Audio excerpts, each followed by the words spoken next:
What if your greatest weakness became your divine calling, born into a life of war, gambling, and pain?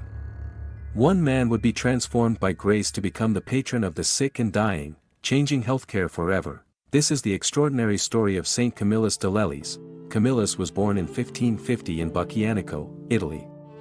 His father was a soldier, and his mother died while Camillus was still a child.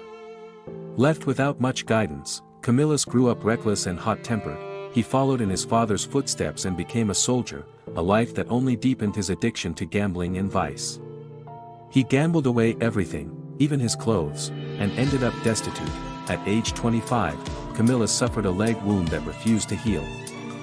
He sought treatment at the San Giacomo Hospital in Rome, a place notorious for its poor care.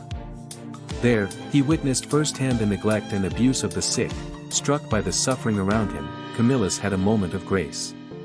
He resolved to change, not just his life, but the way the sick were treated.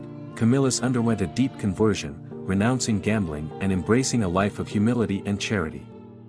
He began working at the hospital and eventually became its director, but God had more in store.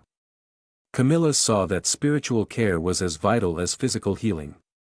In 1582, he began gathering like-minded men to serve the sick with compassion and dignity. To better serve, Camillus, despite being over 30, began his studies for the priesthood. He was ordained in 1584.